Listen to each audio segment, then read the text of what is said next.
लोकसभा में वक्फ बोर्ड से संशोधन से संबंधित बिल पेश हुआ और इस वक्त हमारे साथ बातचीत करने के लिए मौजूद हैं एमआईएम सांसद Asaduddin Owaisi. Owaisi sir, India TV पर आपका बहुत बहुत स्वागत है। सबसे पहला सवाल ये कि और मैं यही चीज पूछूं कि अगर किसी कानून में कोई संशोधन हुआ उसका स्वागत क्यों नहीं कर रहे हैं आप? नहीं, अगर कोई अमेंडमेंट होता है और अच्छाई के लिए होता है और उससे फ़ायदा होगा उस इंस्टीट्यूट को, उस समाज को, तो बराबर हम सपोर्ट करेंगे। मगर जब आप ऐसा एक्ट बना रहे हैं जिससे जो पेरेंट एक्ट है 95 को ख़त्म कर दे रहे हैं आप। दूसरा ये कि ये वफ़ का जो एक्ट है या प्रॉपर्टीज़ हैं वो मुस्लिम समाज की हैं, उसको आप पब्लिक प्रॉपर्टी समझ रहे हैं, तो प्राइवेट प्रॉपर्टी है। सरकार का यकीनन जो रोल है, मगर इतना रोल नहीं है कि आप उसी समाज को निकाल देंगे वहाँ से। तो ये जो बिल लाया गया है वो तो वक्फ बोर्ड को ख़त्म करने के लिए, वक्फ बोर्ड और उसके प्रॉपर्टी सिर्फ पेपर पे रह जाएंगे। और ये एक्ट इसलिए, ये बिल इसलिए लाया जा रहा है ताकि सरकार मुसलमानों के प्रॉपर्टीज़ को, मस्जिद को, दरगाहों को छीन ले। तो यही उनका मकसद, इसलिए तो हमको अपोज करना है। ये तो हमारे लिए, मैं तो शुरू में आज भी कर रहा हूँ, ये तो वक्फ बोर्ड का एनआरसी हो रहा है। इस पर आगे स्पेसिफिक हम लोग बात करेंगे, लेकिन पहले थ्योरेटिकल समझ लें कि क्या विरोध सिर्फ इस लिहाज से हो रहा है क्योंकि बीजेपी की सरकार, नरेंद्र मोदी की सरकार ये संशोधन लेके आ रही है? देखिए, जब जब ये लोग ये कहते हैं ना कि हम मुस्लिम समाज के अच्छाई के लिए, एम्पावरमेंट के लिए, सब बातें आपने सुनी पार्लियामेंट में जो मंत्री जी कह रहे थे। सवाल ये पैदा होता है कि आपके पास 240 में एक मुस्लिम एमपी नहीं है। आपके जो 3 अलाइज हैं या प्री पोल अलाइज हैं, उनके पास भी कोई मुसलमान नहीं है। तो अब एक बात साबित हो गई कि आप मुसलमानों की फिक्र ही नहीं है आपको। दूसरा, फिर प्रधानमंत्री के स्पीचेस घुसपैठी, और फिर अब आप कहते हैं कि हम मुस्लिम महिला, 2 मुस्लिम महिलाओं को मेंबर बनाएंगे। भाई, मुस्लिम महिलाओं के ताल्लुक से अपने ज़्यादा बच्चे पैदा करते हैं।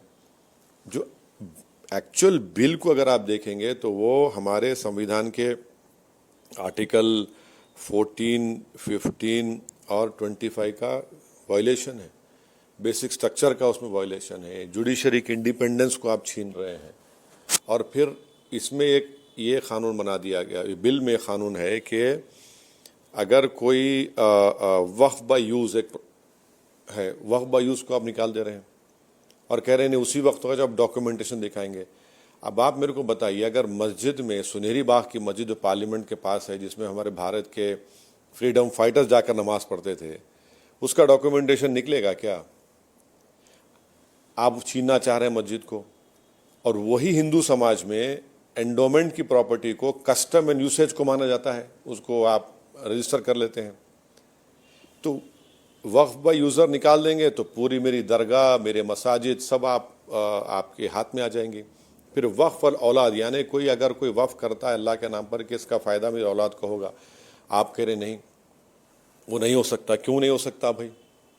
जब एक हिंदू अपनी प्रॉपर्टी पूरी विल के ज़रिए किसी अपनी औलाद को दे सकता है, मुसलमान नहीं दे सकता, 1/3 पर रुक जाता है, मगर मुसलमान गिफ्ट कर सकता है अपनी पूरी प्रॉपर्टी को। जब मैं गिफ्ट कर सकता हूं तो अल्लाह के नाम पे वक्फ नहीं कर सकता औलाद के नाम पे? आप कौन होते हो रोकने वाले उसको? अच्छा, ये प्रोविज़न फिर आप एंडोमेंट में नहीं है, ये प्रोविज़न सिख प्रबंधक कमेटी में नहीं है। तीसरा, उसमें सरकार ये कहती है कि लिमिटेशन पीरियड हटा देंगे। अरे भाई, लिमिटेशन पीरियड इसलिए है क्योंकि जो लोग वहाँ पर कब्जा करके बैठे हैं उनको निकालना है। आप लिमिटेशन पीरियड निकाल रहे हैं तो फ़ायदा किसको हो रहा है? वफ़ को हो रहा है या वो एंक्रोचर को हो रहा है? एंक्रोचर को हो रहा है। फिर आप 5वीं बात उसमें कहते हैं कि जो मुसलमान होगा उसको कम से कम 5 साल उसको लगेंगे मुसलमान होकर। कौन तय करेगा भाई ये? अच्छा, चलिए, उसने जब इस्लाम कबूल कर लिया तो उसका फ्रीडम ऑफ रिलीजन मुतासर नहीं हो रहा है, तो फिर आप यही रूल आप हिंदू समाज में है क्या? नहीं है। फिर आप कह रहे हैं कि एक हिंदू समाज के लोग मेंबर बनेंगे CWC के, वक्फ बोर्ड के, स्टेट के, और फिर आप कह रहे हैं कि हिंदू वक्फ को प्रॉपर्टी नहीं दे सकता। मेंबर बनेगा, प्रॉपर्टी कैसे नहीं दे सकता बताइए? ये इसमें कई कॉन्ट्रडिक्शंस हैं। इसमें मकसद एक ही है कि आप, अच्छा, सेक्शन 40 है इसमें, आप देखिए, उसमें चीफ एग्जीक्यूटिव ऑफिसर मुसलमान नहीं होगा, बल्कि आपने उसके पूरे पावर्स को छीन लिए। यानी वो प्रॉपर्टी को सो मोटो रजिस्टर भी नहीं कर सकेगा, कई प्रॉपर्टीज खाली पड़ी हैं, उसका इस्तेमाल भी नहीं कर सकेगा। आप क्या करेंगे फिर? आप सब छीन ले रहे हैं। और फिर वक्फ ट्राइब्यूनल जो एग्जिस्टिंग है उसमें एक डिस्ट्रिक्ट जज उस स्टेट के सीजीआई अपॉइंट करते हैं। एक आदमी होता है जो मुस्लिम लॉ को जूरिस्प्रूडेंस मानता है, और एक तीसरा होता है जो एमिनेंट जिसको लॉ मान। आप सब निकाल दिए। आप कह रहे हैं कि रिटायर्ड डिस्ट्रिक्ट जज होगा और एक गवर्नमेंट का रिटायर्ड एम्प्लॉय होगा। ये बताइए कि जब अगर ऐसे होगा तो कलेक्टर का जो फैसला होगा उसके खिलाफ आप सेक्शन 83 में करेंगे ज्वाइंट सेक्रेटरी ट्राइब्यूनल में होगा। भाई ज्वाइंट सेक्रेटरी कलेक्टर के खिलाफ देगा जजमेंट, कोई बताइए। तो ये समझ नहीं रहे कि वक्फ जो है एक पब्लिक प्रॉपर्टी नहीं, एक प्राइवेट प्रॉपर्टी है जो सेल्फ एक्वायर्ड है मुसलमानों से। कोई सरकार की प्रॉपर्टी दे रही है, सरकार नहीं ले रही है। तो ये इनका असल मकसद एक ही है जो मैंने आपको शुरू में कहा कि बस किसी ना किसी तरह मुस्लिम समाज को इससे महरूम कर दिया जाए और अपने लोगों को लाकर बिठाएं और फिर सब तमाशा हो वहाँ। लेकिन ये क्यों कहा जा रहा है कि सरकार जो संशोधन लेके आ रही है सरकार ला ही नहीं सकती? अगर कानून है तो ये तो अमेंडमेंट है ना, तो कानून है सरकार के द्वारा, अगर है 1995 था। हाँ, तो अमेंडमेंट कैसे सरकार नहीं ला सकती? इसलिए नहीं ला सकती। आपने अच्छा सवाल किया कि आप जो ये काम कर रहे हैं, मिसाल के तौर पर क्या हमारे कॉन्स्टिट्यूशन में बात नहीं है कि कोई भी अपने ही मामले में जज नहीं रह सकता? कलेक्टर साहब खुद तय करेंगे कि वो ये वक्फ प्रॉपर्टी है या नहीं। आप तो गवर्नमेंट के नुमाइंदे हैं। तो ये हमारे पास जो प्रिंसिपल है कि कोई भी अपने मामले में जज नहीं होगा, ये प्रिंसिपल तो नेचुरल जस्टिस के खिलाफ है। इंडिपेंडेंस जुडिशरी को आप छीन रहे हैं, सेपरेशन ऑफ पावर्स के खिलाफ है जो हमारे बेसिक स्ट्रक्चर का हिस्सा है। तो ट्राइब्यूनल का डिसीजन पहले फाइनल था, अभी आप कह रहे हैं कि नहीं फाइनल नहीं होगा। पहले क्या था, ट्राइब्यूनल जजमेंट के बाद आप रिवीजन पिटिशन डालते और आप कह रहे हैं अपील करेंगे। अपील माने दोबारा असर सुना जाएगा। रिवीजन तो उसमें अगर कोई ग्रेव मिस्टेक हुआ है, अब कोर्ट में इतना काम है, बैकलॉग है, आप कोर्ट के काम को और बढ़ा रहे हैं, फाइनलिटी क्यों नहीं करेंगे? तो ये सब चीज़ों की बिना आप हम कह रहे हैं कि आप अच्छा इसमें आप मेंबर्स को ला रहे हैं नॉन मुस्लिम को, क्या ये वायलेशन है आर्टिकल 25 का? 5 साल का आप लगा रहे हैं पीरियड कि उसको 5 साल मुसलमान हो। अरे भाई कहाँ पे लिखा है ये? कोई अगर हिंदू प्रॉपर्टी दे रहा है तो आप कहेंगे कि भाई आप 5 साल आपको बताना पड़ेगा आप हिंदू है नहीं है। कोई सिख करेगा तो आप बोलेंगे आप 5 साल हुए नहीं हुए आपको। और नॉन मुस्लिम को कैसे लेके आ रहे हैं इसमें आप? 4 धाम बोर्ड में और चेन्नई में जो रिलीजियस चैरिटेबल बोर्ड है वहां पर सिर्फ हिंदू, और हिंदू का मतलब उसमें जैन और आपके सिख और बौद्ध नहीं है, जो आर्टिकल 25 में हिंदू का डेफिनेशन है। फिर वहां पे आप कुछ नहीं करेंगे क्या? वहां पर भी करने वाले हैं क्या? बता दीजिए, आप बता दीजिए। तिरुमला तिरुपति देवस्थानम है, वहां पर कोई क्या मुसलमान बन सकता है? बल्कि वहां पर तो एक रूल बना दिया गया, टीडीपी की सरकार आई, कि इतना एरिया में ये सब चीजें नहीं होंगी।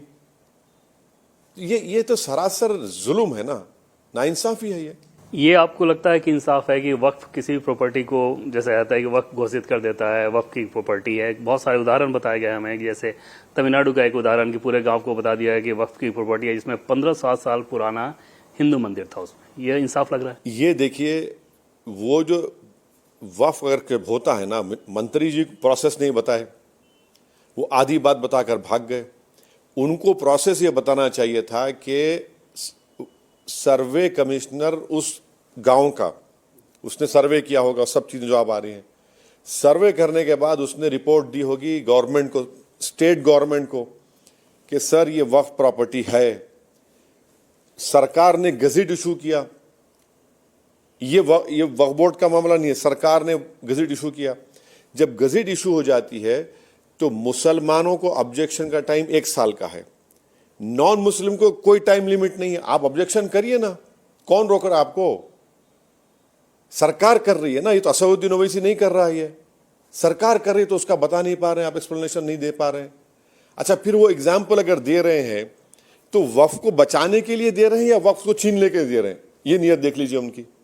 भाई अगर आप बोल रहे हैं कि हम वक्फ की प्रॉपर्टी को बचाएंगे, फिर आप बचा रहे हैं या फिर वक्फ की प्रॉपर्टी देना चाह रहे हैं किसी को आप? इवैक्यू प्रॉपर्टी, अरे भाई इवैक्यू प्रॉपर्टी कैसा लेंगे आप? बोले वैक्यू प्रॉपर्टी, कैसे? तो वक्फ प्रॉपर्टी है ना। वक्फ बोर्ड के पास जो जमीन बताया गया उसमें ये बताया गया है कि डिफेंस और रेलवे दो को अगर छोड़ दें तो तीसरे नंबर पे वक्फ बोर्ड है जिसके पास इतना ज्यादा लैंड है, और अगर रेवेन्यू के हिसाब से बात करें तो 200 करोड़ भी नहीं होगा। तो आपको लगता नहीं कि इसमें सुधार की जरूरत है? सुधार की नहीं, सुधार की जरूरत के नाम पर आप पूरा वक्फ बोर्ड को उठा के तो नहीं ले सकेंगे ना। सरकार तो वही कर रही है। सुधार के नाम पर आप कह रहे हैं कि पूरा लिमिटेशन पीरियड निकाल दूंगा, सुधार के नाम पर रिवाइव प्रॉपर्टी सरकार ले लेगी, सुधार के नाम पर आप बोलेंगे वक्फ बाय यूजर खत्म कर दूंगा ताकि कल लिटिगेशन कोई डाल दे और मस्जिदों को ले ले।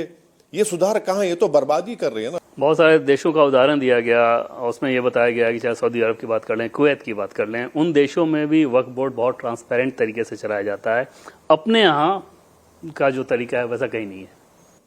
सऊदी अरब में चोरी की सजा हाथ काटना है। सऊदी अरब में अगर कोई एक्स्ट्रा मैरिटल अफेयर करता है तो उसको कंकर मारते हैं, पत्थर मारते हैं। कर दीजिए ना ये भी। कोई तो भाई मिसाल, एक डेमोक्रेटिक कंट्री की मिसाल डेमोक्रेटिक कंट्री से तो दीजिए।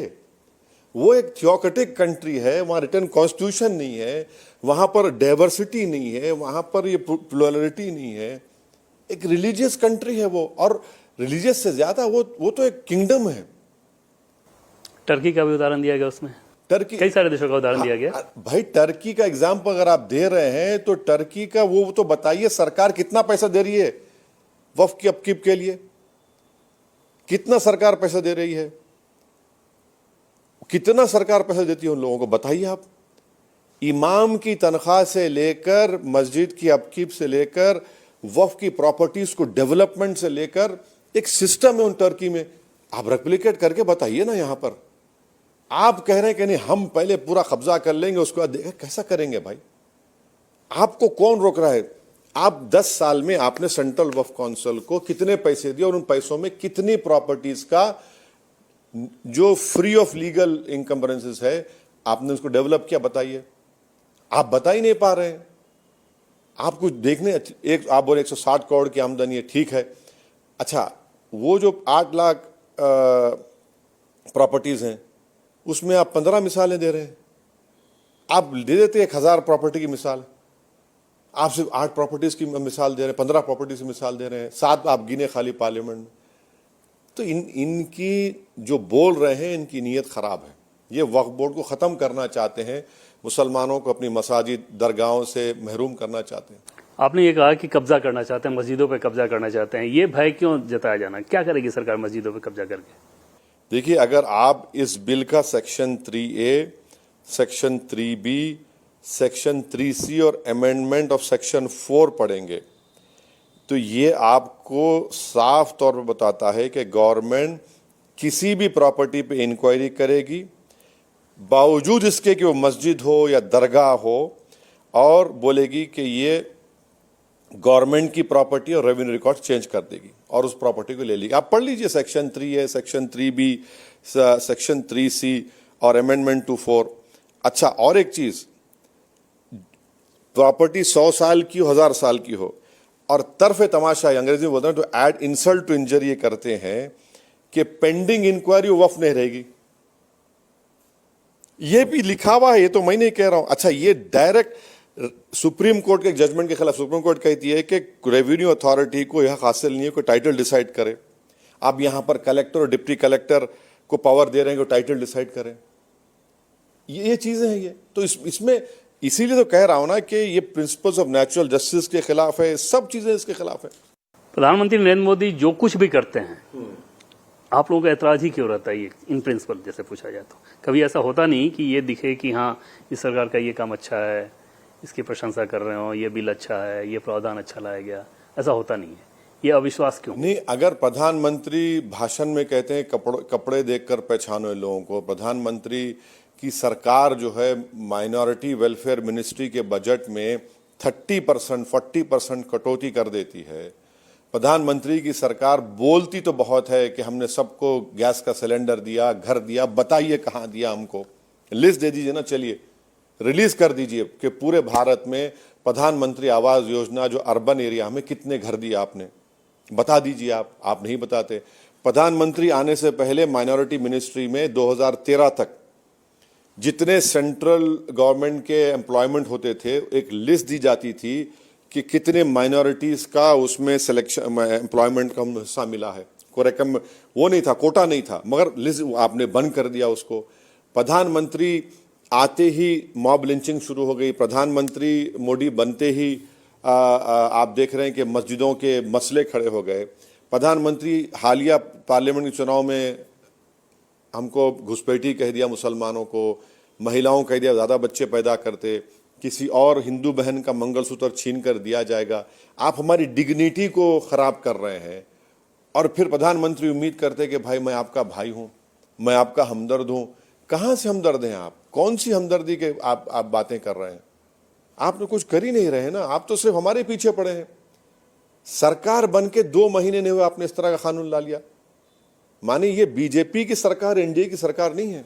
लेकिन आपको ये ठीक लग रहा है कि एक चुनी हुई सरकार देश के पार्लियामेंट में कोई कानून लाया, उसके खिलाफ धमकी दी जाएगी, सड़क पे वैसे प्रदर्शन होगा? मैं तो कानून को CAA के बिल को फाड़ा हूं। मैं क्या बात है, बिल्कुल प्रोटेस्ट है, प्रोटेस्ट करना एक हमारा राइट है, उसमें बुरी बात क्या है? और ये नाराजगी उससे ज्यादा ऐसी है, इससे नाराजगी CAA ज्यादा नाराजगी है। ये अंडर एस्टिमेट कर रहे हैं, इस नाराजगी को बहुत अंडर एस्टिमेट कर रहे हैं।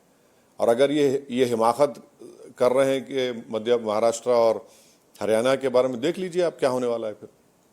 बहुत सारे लोग उदाहरण दे रहे थे बांग्लादेश का, कुछ नेताओं के बयान हमने देखे इधर पिछले कुछ दिनों में, 3-4 दिनों में। क्या आपको लगता है कि वैसी स्थिति इंडिया में भी कुछ हो सकती है? नहीं, बांग्लादेश में तो एक गवर्नमेंट रजीम के खिलाफ वहाँ का एक प्रोटेस्ट हुआ और उसके बाद वहाँ के लीडर को भागना पड़ा। भारत में आकर उनको उनको असाइलम लेना पड़ रहा है, यहाँ पर हमने पनाह दी है उनको। तो बांग्लादेश को भारत से मिलाना गलत बात है। बांग्लादेश जो भी हुआ वो भारत में नहीं होगा, क्योंकि अभी भी यहाँ पर जमहूरियत जिंदा है, अभी भी यहाँ पर आर्म फोर्सेस इन्वॉल्व नहीं होती है गवर्नेंस में। ये जो 1947 के बाद जो हमारे बुजुर्गों ने ये जो सेंट्रल पैरामिलिट्री फोर्स को एक बफर की तरह क्रिएट किया था पुलिस और आर्मी के दरमियान में, हमने इंडिपेंडेंट इंस्टीट्यूट्स हमारे बनाए हैं, इलेक्शन कमीशन, ये सब चीज़ें जो है, तो इसको भारत को कंपेयर करना बांग्लादेश से मैं समझता हूँ ठीक नहीं है।